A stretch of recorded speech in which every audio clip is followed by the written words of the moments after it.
జియోగ్రఫికల్గా which is the best country in the world అని అడిగితే first country India. ఎందుకంటే భూమి హిస్టరీలో మన దేశ చరిత్ర అంత గొప్పది. వందలు కాదు, వేలు కాదు, ఆఖరికి లక్షలు కూడా కాదు. కొన్ని కోట్ల సంవత్సరాల చరిత్ర ఉంది మన ఇండియాకి. ఎన్నో కోట్ల సంవత్సరాల పాటు ఎన్నో ఆటంకాలను ఎదుర్కొంటూ ఒంటరిగా 9,000 కిలోమీటర్లు ప్రయాణించింది. తూర్పున ఉన్న తూర్పు కనుమలు, పడమరన ఉన్న పడమర కనుమలు, మధ్యలో ఉన్న డెక్కన్ పీఠభూములు మరియు హిందూస్ దేవ్ భూమిగా కొలిచే హిమాలయాలు, ఇవన్నీ కూడా వైలెన్స్తోనే పుట్టుకొచ్చాయి. ఈ వీడియోలో ఇవన్నీ ఎలా పుట్టాయి, అసలు మన భారతదేశం ఎలా పుట్టిందో ఎక్స్ప్లెయిన్ చేస్తాను.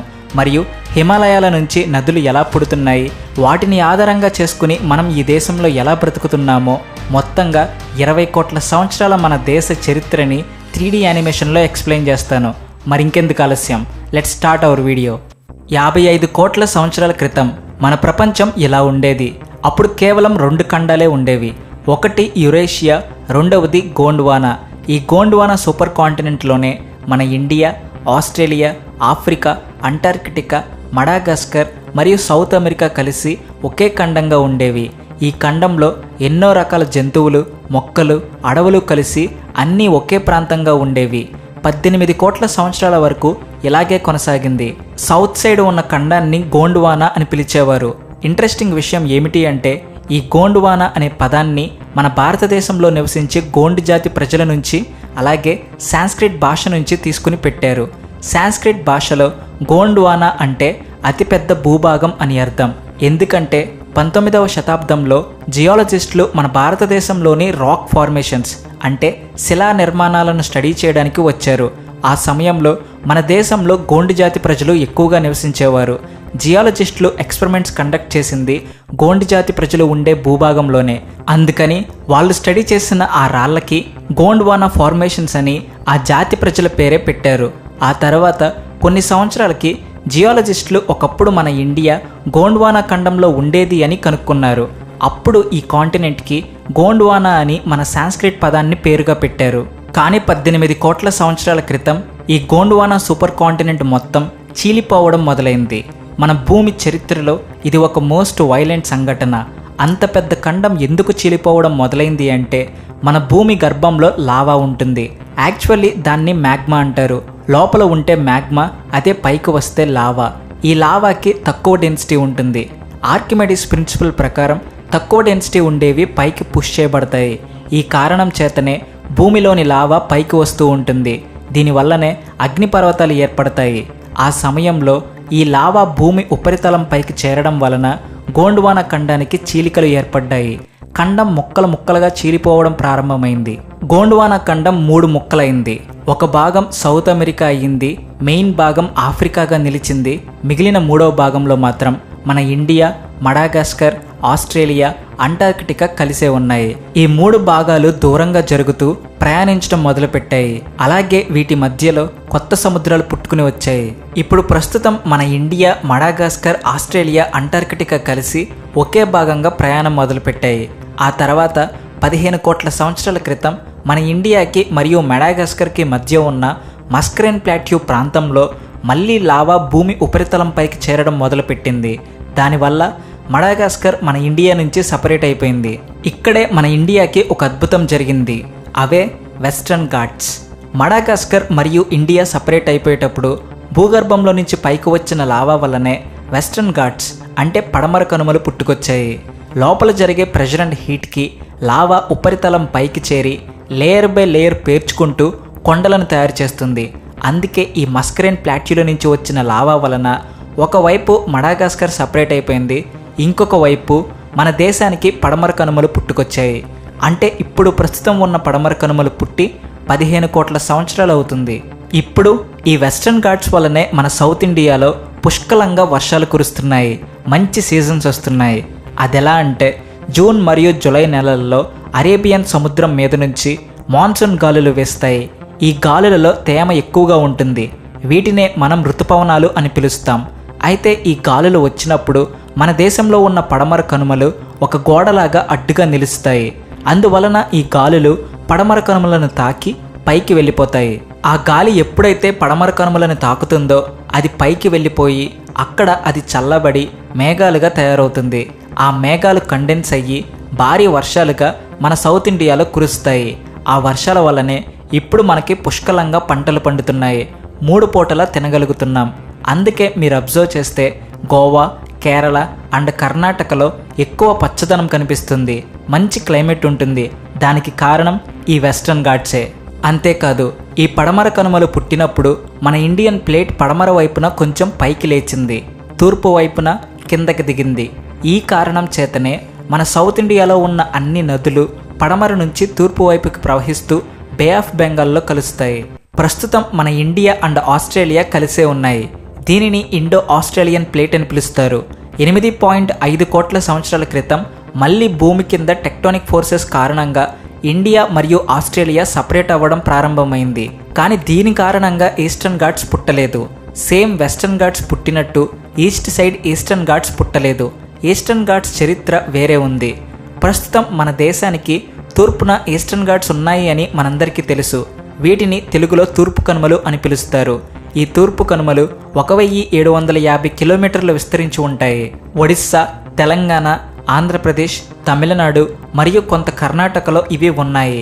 ఇంట్రెస్టింగ్ విషయం ఏమిటంటే ఇవే కొండలు ఆస్ట్రేలియా వెస్ట్ బెల్ట్లో కూడా ఉన్నాయి.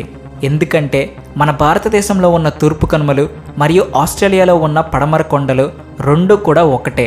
ఎందుకంటే ఈ పర్వతాలు అన్నీ కూడా 55 కోట్ల సంవత్సరాల క్రితం మన ఇండియా మరియు ఆస్ట్రేలియా కలిసి గోండ్వానా ఖండంలో ఉన్నప్పుడే పుట్టుకొచ్చాయి. ఇండియాలో ఉన్న ఈస్టర్న్ ఘాట్స్ మరియు ఆస్ట్రేలియాలో ఉన్న వెస్ట్ బెల్ట్ కొండలు, ఈ 2 కొండలలో ఉన్న రాళ్ళు సేమ్గా ఉన్నాయి. రెండిటికి సేమ్ వయసు ఉంది, రెండిటికి సేమ్ ఫార్మేషన్ ఉంది, same tectonic pressure and heat ఉంది మరియు సేమ్ మ్యాగ్నెటిక్ ఫీల్డ్ ఉంది. ఈ ఆధారాలతోనే ఇండియా అండ్ ఆస్ట్రేలియా రెండు కలిసి ఒకప్పుడు గోండ్వానా ఖండంలో భాగమని జియాలజిస్టులు కనిపెట్టారు. ఈస్టర్న్ ఘాట్స్ మరియు ఆస్ట్రేలియా వెస్ట్ మౌంటైన్స్ ప్రస్తుతం అయితే సేమ్గా లేవు. జియోగ్రఫికల్గా చాలా చేంజెస్ అయితే వచ్చాయి. బట్ ఫౌండేషన్ లెవెల్లో రెండు ఒకటే. రెండు కూడా సొంత అన్నదమ్ముల్లాంటివి. కానీ 7 కోట్ల సంవత్సరాల క్రితం ఇండియా అండ్ ఆస్ట్రేలియా సపరేట్ అయ్యి ఇండియా నార్త్ ఈస్ట్ వైపుకు ప్రయాణిస్తే ఆస్ట్రేలియా అంటార్కిటికా నుంచి కూడా సపరేట్ అయ్యి తూర్పు వైపుకు ప్రయాణించింది. ప్రస్తుతం ఇప్పుడు ఇండియా ఆస్ట్రేలియా నుంచి సపరేట్ అయిపోయాక మన ఇండియా ప్లేట్ ఒంటరిగా నార్త్ సైడ్ ప్రయాణించడం మొదలుపెట్టింది. కానీ మన ఇండియాతో పాటు మరొక దేశం కూడా ప్రయాణంలో కొనసాగింది. అదే శ్రీలంక. శ్రీలంక అండ్ ఇండియా రెండు కూడా మొదటి నుంచే కనెక్ట్ అయ్యే ఉన్నాయి. జియోగ్రఫికల్గా రెండు ఒకటే, బట్ పొలిటికల్గానే వేరు. ప్రస్తుతం ఇప్పుడు సీ లెవెల్ పెరగడం వల్ల శ్రీలంకకి ఉన్న కనెక్షన్ కనిపించకుండా పోయింది. బట్ నిజానికి సముద్రంలో రెండు దేశాలు ఎప్పటి నుంచో కలిసే ఉన్నాయి. తమిళనాడు, కేరళలో ఉన్న రాళ్ళు మరియు నార్త్ శ్రీలంకలో ఉన్న రాళ్ళు సేమ్ ఒకేలా ఉన్నాయి, సేమ్ వయసు కలిగి ఉన్నాయి. జియోగ్రఫికల్గా రెండు ఒకటే. అందుకే ఇండియాతో పాటు శ్రీలంక కూడా ప్రయాణించడం మొదలుపెట్టింది. అప్పుడు టేతిస్ అనే మహాసముద్రం ఉండేది. ఈ సముద్రంలో మన ఇండియా ఒక ఐలాండ్ లాగా ప్రయాణించడం కొనసాగించింది. 9,000 కిలోమీటర్ల దూరం ప్రయాణించాలి. ఈ ప్రయాణం మొదట్లో కొంచెం మెల్లగానే కొనసాగింది. ప్రతి సంవత్సరానికి ఇండియా ప్లేట్ 5 సెంటీమీటర్ల దూరం జరుగుతూ ప్రయాణించింది. కానీ ఈ స్పీడ్ ప్రస్తుతంతో పోల్చుకుంటే చాలా ఎక్కువే. ఎందుకంటే ప్రస్తుతం ఖండాలు ప్రతి సంవత్సరం కేవలం 1.5 సెంటీమీటర్లే కదులుతున్నాయి. ఇక ప్రయాణం కొనసాగింది. కానీ ఈ ప్రయాణం మధ్యలో మరొక సంఘటన జరిగింది.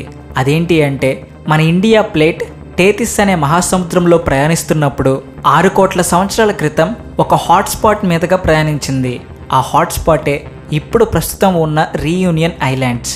ఈ ప్లేస్ మీదుగా మన భారతదేశం ప్రయాణించేటప్పుడు కింద మళ్ళీ భూమి లోపల నుంచి మ్యాంటిల్ ప్లూమ్ అంటే లావా పైకి వచ్చింది. ఈ ప్రభావానికి మన భారతదేశంలో అగ్నిపర్వతాలు తయారయ్యాయి. అలా పుట్టుకుని వచ్చినవే ప్రస్తుతం ఉన్న డెక్కన్ ట్రాప్ మౌంటైన్స్. మహారాష్ట్ర, గుజరాత్, మధ్యప్రదేశ్, కర్ణాటక రాష్ట్రాలలో ఉన్నాయి.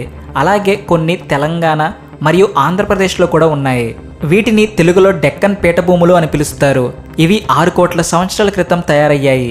6 కోట్ల సంవత్సరాల క్రితం అంటే మీకు భూమి చరిత్రలో మరొక సంఘటన గుర్తుకు రావాలి. అదే డైనోసార్స్ అంతరించిపోవడం. మన ఇండియా టేతిస్ మహాసముద్రంలో ఐలాండ్గా ఉన్నప్పుడు మన దేశంలో కూడా డైనోసార్స్ నివసించాయి. ఎక్కడ నుంచి వచ్చాయి అనుకుంటారేమో, గోండ్వానాలో ఉన్నప్పుడే అన్ని రకాల జంతువులు మన దేశంలో కూడా నివసించేవి. మన దేశంలో రాజసార్స్ అని పిలిచే డైనోసార్స్ ఉండేవి. వీటిని కింగ్ లెజర్డ్స్ ఆఫ్ నర్మదా అని పిలిచేవారు. ఎందుకంటే ఇవి ఎక్కువగా నర్మదా నది ఏరియాల్లోనే నివసించేవి. ఇవి కాకుండా టైటానోసార్స్ అనే డైనోసార్స్ కూడా ఉండేవి. వీటికి పొడవైన మెడ ఉండేది. ఇవే కాకుండా ఇండోసార్స్, లీవిసుచస్ అని పిలిచే డైనోసార్స్ కూడా అప్పుడు మన ఇండియాలో ఉండేవి. అయితే ఆ టైంలో డైనోసార్స్ అంతమవ్వడానికి కారణం ఒక యాస్టరాయిడ్. ఆ యాస్టరాయిడ్ 6.6 కోట్ల సంవత్సరాల క్రితం మెక్సికో దేశంలో పడింది. ఆ ప్లేస్ని చిక్సులబ్ క్రేటర్ అని పిలుస్తారు. కేవలం అదొక్కటే వాటి అంతానికి కారణం కాదు, ప్రధాన కారణం అయితే అదే. కానీ అప్పుడు అగ్నిపర్వతాలు పేలడం కూడా మరొక కారణం. మన భారతదేశంలో ఉన్న డెక్కన్ ట్రాప్స్ అనే అగ్నిపర్వతాలు పేలాయి. ఇది కొన్ని వేల సంవత్సరాల పాటు జరిగింది. లావా బయటకు రావడంతో దానివల్ల అడవులన్నీ నాశనమయ్యాయి. గాలిలో కార్బన్ డైఆక్సైడ్ విపరీతంగా పెరిగింది. దీనివల్ల యాసిడ్ వర్షాలు కొన్ని ఏళ్ల పాటు కురిశాయి. మొక్కలు, చెట్లు, అడవులు అన్నీ నాశనం అవడంతో అప్పుడు ఉన్న జంతువులకి తిండి కొరత ఏర్పడింది. చాలా రకాల జంతువులు ఆ సమయంలోనే అంతరించిపోయాయి. అలా అంతరించిపోయిన వాటిల్లో డైనోసార్స్ కూడా ఒకటి. ఇండియాలో నివసించే డైనోసార్స్ డెక్కన్ ట్రాప్స్ పేలడం వల్ల అంతరించిపోయాయి. ఈ డెక్కన్ ట్రాప్స్ వల్ల డైనోసార్స్ అంతరించిపోవడమే కాదు, మన ఇండియా ప్లేట్కి ఉన్న కింద భాగం అంటే బేస్ కొంతవరకు కరిగిపోయింది. అది కరిగిపోవడంతో మన ఇండియా ప్లేట్ సన్నగా, లైట్ వెయిట్గా తయారైంది. వేరే టెక్టానిక్ ప్లేట్స్ 200 కిలోమీటర్ల థిక్నెస్ ఉంటే మన ఇండియా ప్లేట్ కేవలం 100 కిలోమీటర్ల థిక్నెస్ మాత్రమే ఉంది. ఈ కారణం చేతనే మన ఇండియా ప్లేట్ ఇక్కడ నుంచి చాలా హై స్పీడ్తో ప్రయాణించడం మొదలుపెట్టింది. రీయూనియన్ ఐలాండ్ హాట్స్పాట్ మీదుగా ప్రయాణించినప్పటి నుండి మన ఇండియా ప్లేట్ ప్రతి సంవత్సరం 15 నుంచి 25 సెంటీమీటర్ల స్పీడ్తో ప్రయాణించింది. జియోగ్రఫికల్గా ఇది చాలా హై స్పీడ్.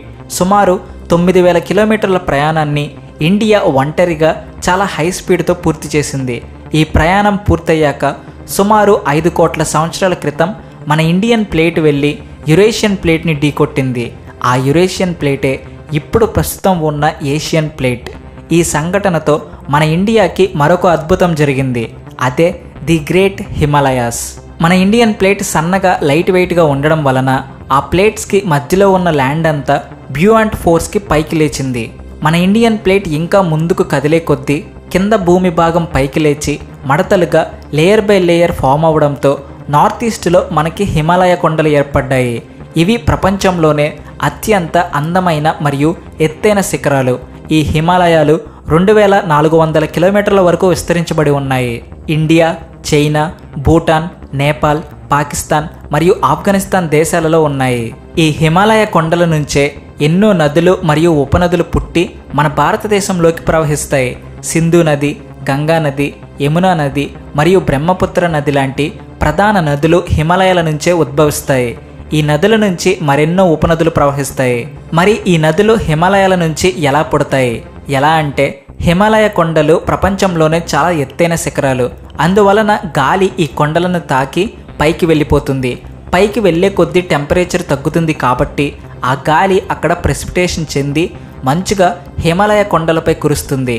ఈ హిమాలయ కొండలు తయారయ్యి 5 కోట్ల సంవత్సరాలు గడుస్తుంది. అన్ని కోట్ల సంవత్సరాల పాటు అక్కడ మంచు కురవడంతో ఇక్కడ కొన్ని వేల కొద్ది గ్లేషియర్స్ ఉన్నాయి. గ్లేషియర్స్ అంటే కొన్ని వేల ఏళ్ల పాటు మంచుని కూడగట్టుకుని తయారైన ఐస్ బాడీస్.